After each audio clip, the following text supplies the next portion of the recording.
There's a man who refused to shower for over 60 years. And did you know that mosquitoes actually insert 6 needles inside of us to suck our blood? By the way, these moments will only get more wild throughout the video. An amoeba could enter through your nose and make its way up to your brain if you jumped into an old abandoned pool. Once inside, this amoeba travels upwards where it starts devouring brain cells. In a few days, what seems like just a headache can turn into a serious problem. This leads to a severe condition which can cause brain damage and is often fatal if not treated immediately. Oh, hell no, you can die? Bro, that's so stupid, bro. That little baby little thing, whatever, it's going for your brain. Why is it going for our brains? How do you even know? What am I saying, bro? The earth has been here for like billions of years. That's scary though. Lesson learned, never jump into an abandoned pool / lake. Oh, that's scary, bro. Cause can't you say like almost every lake is abandoned? If you really think about it, average side effects of some random medicine in a pharmacy had, pretty much. The child fell in an accident, damaging the left side of his brain, and this left him unable to read, write, and even tie his shoes. But his mother soon realized he could sculpt a perfect copy of an animal with just clay and his hands, even after seeing it on screen for only a few seconds. You see, the injury forced the other half of his brain to work extra hard, which boosted his memory and art skills to a superhuman level. Wait, bro, just literally, that was by fate, y'all. That was by fate, too. That's kind of crazy. Throughout his life, he made hundreds of lifelike animal statues, and he's now considered a genius sculptor. Sheesh, hold up. Yo, where's that for those that don't know? Comment, bro. Where is that? Bro, I love Zack films. It's such a it's pretty cool. Which is, I don't like the traumatizing parts. Here we go, y'all. For those who don't know, Alonso Clemens, born in 1958, Colorado sculptor. He achieved his fame for his ability to sculpt almost any animal in a realistic, automatically accurate, 3-dimensional rendering after glancing at a picture for only mere seconds. That's like photographic memory, bro. Bro, that's so good on like school and tests and exams. Wait, it's crazy how people who think they got in a bad accident helps them have a successful future. Yeah, that was kind of crazy. When you check out your groceries, the AI watches you, checking for suspicious movements. And if you try to switch the stickers on different items, the computer will scan its database, making sure the item matches. If it looks like you're stealing, it will alert the workers. Cameras can even track the faces of everyone entering the store, letting employees kick out shoplifters before they can reach aisles. But since it gets things wrong, it could set off the alarm for innocent shoppers, causing a scene and embarrassing you for no reason. Yo, W animator though, hold up, y'all see her face turns red here? Ooh, hold up, bro, animators need a raise. But anyways, yo, it's kind of scary, bro. Like, it's just like now our faces are like everywhere, bro, and like it's like stored in some like database. Yeah, I'm gonna wait in the line for a human checkout. Not gonna lie, yo, the self-checkout be fire, bro. Like, you just get in and get out, you know what I'm saying? As if the employees care if you're shoplifting or not. Yeah, that too, bro. Like, nobody cares. I mean, you do have that one Karen that will care and will get on your butt and will call security and call the item specialist, protector, thief, whatever you call that worker, self-defense, something like that. But yo, most of them, they don't care. It's crazy. And you can't be stopped. Like, those, oh my gosh. If y'all have a Walmart and like you have that one person that just stands in the front. I've worked there as a job before, you know, jobs. They can't stop people. The wings were attached to the car, and just moments later, it sped forward, lifting into the air. You see, they wanted to make something that could drive to the airport before transforming into a flying car and soaring through the air next to other airplanes. But the wings weren't properly attached, and they also used a big engine that made the car heavier than normal. So a few minutes into the test flight, the wings stopped working and dropped the car from 800 feet in the sky, which killed both inventors and ended their dream of creating a flying car. Oh man, they died for science. That's actually so unfortunate, bro. Like, thank goodness it's animation, but bro, that's so unfortunate. They really tried their best. I gotta give them props for that. The Wrong brothers rip. Yeah. They let the intrusive thoughts win, bro. Water began to pour in from the vents in the elevator. Oh, hell and within nah. seconds, it flooded up to their necks, This is a whole movie scene, bro. stopping them from pressing the open button. If they didn't act fast, the water would trap them inside as they slowly drowned. So they stepped onto the railings to keep their heads above the Is there like, surface. yo, where's the, I don't know if they are, but like there's always like an emergency exit in like the middle of the roof. But sometimes I swear I don't see that. And one person managed to call 911 while another called his roommate. But before rescuers could even arrive, the elevator was almost filled to the ceiling. So the roommate pried the doors open and saved their lives. Let's go! That's what I'm talking about, baby. Yo, W roommate, bro. Frick the cops, because they would have taken him like 10 hours. But yo, W roommate, bro. Hats off to the roommate, man. I never knew roommates would be a serious relationship like that. That's what I'm saying, yo. W roommate, bro. You better like give him a sucky, you know what I'm saying? Like, bro, he saved your life. He saved 3 people, bro. Give him a Nobel Bell Prize. His leg was trapped under a log when his owners were away, shriveling up as the days passed. By the time he was brought to the animal hospital, the vet had to cut it off. Now, when a tortoise loses its legs, it can take a long time to learn how to walk again. So the vets 3D printed a tiny wheel and stuck putty right under his shell, gluing the wheel in place. And the tortoise was able to roll around as if nothing ever happened. Oh, thank goodness, bro. I thought this would be like a 3-legged turtle, bro. And I would have been so sad, and I would have like disliked all your videos, Zack films. I ain't gonna lie with you, but like, yo, W ending. The vet is a genuine hero. That poor tortoise must have felt excruciating pain. Yeah, that's so unfortunate, bro. Being stuck there for like days or whatever. Just one link from the anchor chain weighs about the same as a refrigerator, and the entire thing altogether can weigh as much as a blue whale. Now, you might think the anchor is what keeps the ship still, but if it landed on a hard surface, it would just slide across the seafloor as the ship floated away.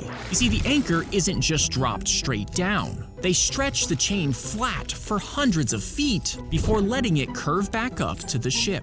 And when the waves push, the energy travels up the links, but it's usually not strong enough to pull the whole thing up, so the combined weight of both is actually what keeps your ship floating in place. I always thought in the movies where like you have that cartoon and they just drop it straight down and that's how it works. But no, that you know what? I'm learning better in school. I mean, I'm learning better from Zack films than in school, and it's in the fun way. Yo, that's actually like pretty cool. Actually, the fact that one link's weighed about as much as the first, wow, that is heavy as balls. What the hell? One link, bruh? Bro, they don't even look that heavy. And you said 350 pounds. I don't know. Is that like almost 200 kilograms for metric users?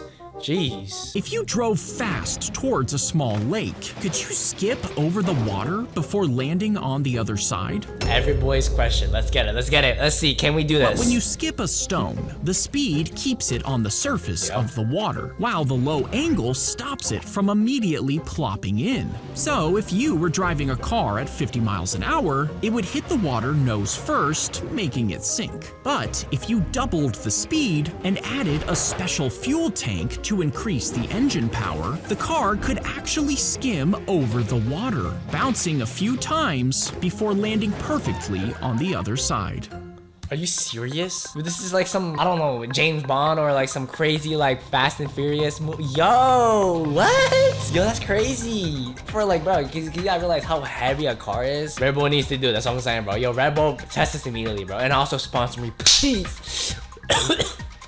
Please. Mad respect to those who drive this, bro. Fast and Furious directors, furiously taking notes. That's what I'm saying. Stack the white and dark chocolate bars before chopping them into small pieces, and heat milk in a pot on medium heat. Then stir in cocoa powder and a spoonful of sugar. And when it starts to simmer, dump in the chocolate, mixing until it's evenly spread. After that, add a splash of vanilla and a pinch of salt for a deeper flavor. And once everything's mixed, pour it into a mug, topping it off with a candy cane and marshmallows. Finally, blowtorch the marshmallows until they're golden brown to give you the perfect cup of hot chocolate. Holy fire, yo. Not only is Zack Films a teacher, he is a chef. What the, yo, this is kind of fire. We went from rotting dead bodies to how to make hot chocolate. That's what I'm saying, bro. Chefs be taking notes. That's what I'm saying, bro. Let's get it, bro. Zack Films, no more traumatizing videos. Let's stay like that. As they unzipped the bag, Here we go again. Here we go, bro. Here we go. They found the spy's dead body inside. Now, the bag was locked from the outside, and the heat in his apartment was on, even though it was summer, which made his body rot faster. But he didn't have any injuries, and his windows and doors were untouched, meaning no one had broken in. Well, you could have used like, I don't know, like the gloves maybe? Now, police did find DNA on his hand and spent a year chasing a suspect until they realized it belonged to the scientist who forgot to wear his gloves. And the case was closed without any answers. You know how much like crazy tension that scientist must have felt? Imagine, like, bro, you have the whole SWAT team. Yeah, they found the scientist's DNA and they just show up at your house questioning you. Oh, hell, that must have been scary. Plot twist, the scientist was actually one who ended up sliding the dude. Yeah. Dexter forgot to dump his victims. If a child has a badly curved spine, Hey, that's what, hey, posture check, y'all, posture check. a doctor might position a metal ring over their head. Then they will insert small pins into their skull, attaching the halo to the child's head. This halo is connected to a pulley system that gently stretches their spine. Over time, the doctor will add more weight, causing the child's bones to straighten. And once they are realigned, they'll perform surgery to lock it in place permanently. Holy smokes, bro. That's just me looking at that. Oh my gosh, bro. You got that gamer neck, bro. You got that Discord mod neck because of that damn phone took too seriously. The way I fixed my posture so fast. Exactly, y'all. Posture check, bro. Like, you don't want to be looking like that. You don't want me looking like this. You know what I'm saying? Hold on, let me take. Hey, you want me looking like this? You don't.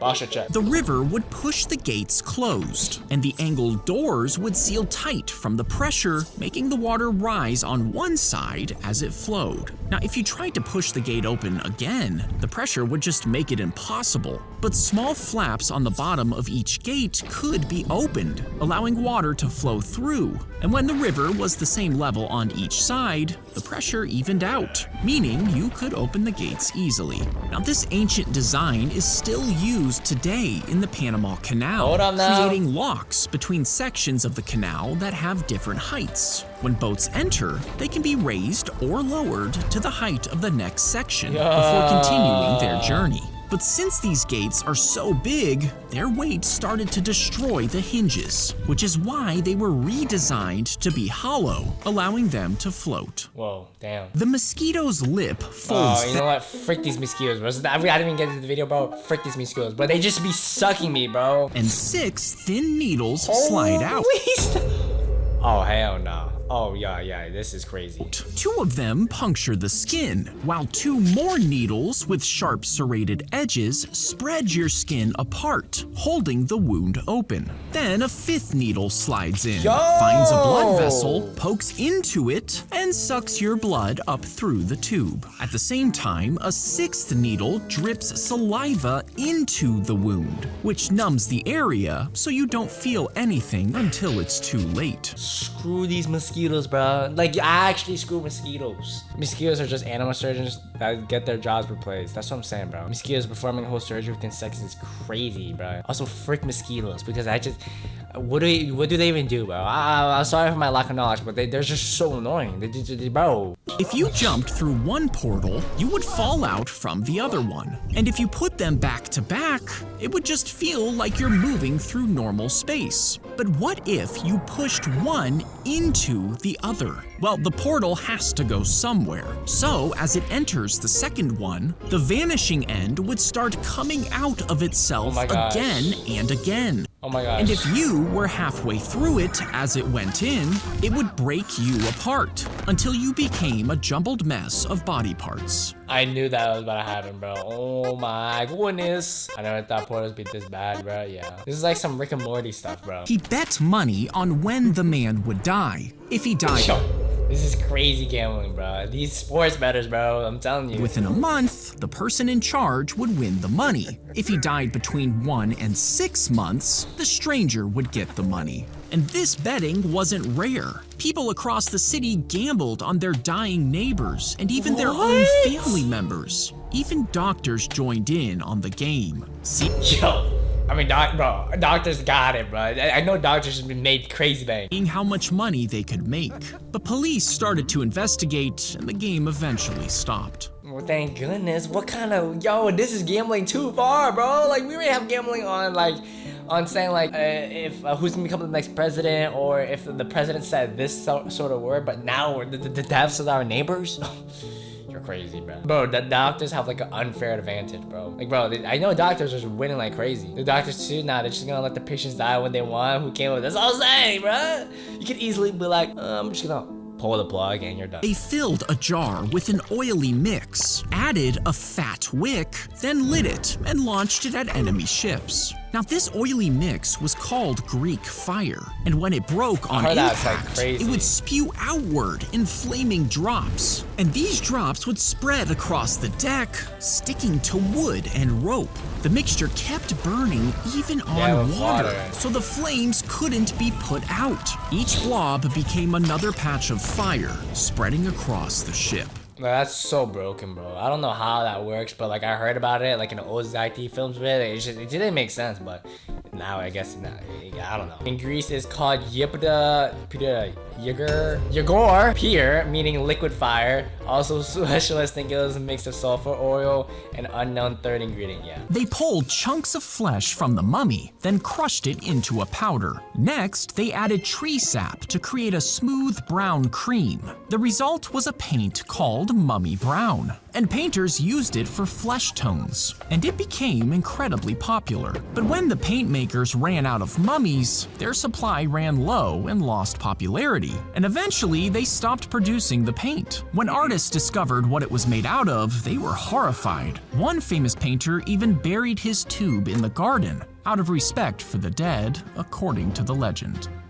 What the hell? They made it paint out of chunks of mummy flesh. Happy New Year's to you. Zack, yeah. It's kind of interesting. If you sliced open a giant cockroach, squeezed inside, and sealed yourself in, could you survive a deadly nuclear fallout? Who in the world will ask this question, bro? Yo, these are literally like 4 a.m. thoughts. When a nuke explodes, the radiation travels through the air. But as it passes through different materials, it loses concentration, meaning it will eventually run out. Now, cockroaches are mostly made of water, which would quickly block the radiation. And it would only have to be about the size of a minivan to protect you. But the heat from the explosion would still boil the cockroach's blood, roasting you right inside its body. For a short year, by the way, yeah, but what the frick was this, bro? I'd rather die normally than, like, be roasted alive in a cockroach, bro. Like, what is this, bro? Zack films. They would paint white strips onto the ground, adding darker blocks below it and to the sides. And from the top, it would just look like a weird pattern. Whoa. But from an approaching car's perspective, it looked like real floating blocks. You see, a lot of cars ignore the crosswalk signs and don't slow down, which can lead to dangerous accidents. So cities around the world have started painting these illusions, forcing drivers to slam their brakes and think twice before they speed. They would paint white strips onto the ground. I've never seen this, bro. Dark. I've actually never, like, there's no way, bro. I gotta see this. There's no way, bro. I gotta see this, bro. Let's go to Google Images and ain't no way. Oh, this is crazy. I just, damn, that's crazy. When a taser is fired, 2 darts shoot towards you with copper wires connecting them to the gun. And when the darts pierce your skin, it creates a circuit. This causes a battery inside the taser to send electricity through the wires. And when it reaches you, the shock makes your muscles contract uncontrollably, which paralyzes you until the taser is turned off. But if police spray you with tear gas first, it can stick to your clothes. And if they use a taser on you, the electric charge could ignite the gas, causing you to burst into flames. Okay, that's actually, all right. Yeah. This is why I've never seen anyone use tear gas before a taser. Why did bro generally look like he liked it? Yeah, look at him. He's low-key surprised right now. I'm gonna lie with you. He thought taking a bath would make him sick, so for over 60 years he refused to wash. saying the dirt kept him healthy. Instead, he left his home and dug a shallow hole to sleep in. He ate only roadkill and smoked animal poop out of a pipe. And instead of cutting his hair, he burned it over a fire. Over the years, he became the dirtiest man in the world, until someone finally convinced him to take a bath, and he died shortly after. Alright, yeah. No, bro was so dirty that like no words for this, bro. No words for this. Or was the literal physical embodiment of prove me wrong, bro. But this is literally like every parent's worst nightmare. The kid not showering for this long. 60 years? Damn! Some people don't even make that many years. And he died shortly after. Bro's point was proven. Bro had elite immune system, bro. That guy must have. Dang! And yeah, there you guys have it. Zack films. We love this guy. He's cool, but he's sometimes traumatizing. You guys see more content like this? Please do here.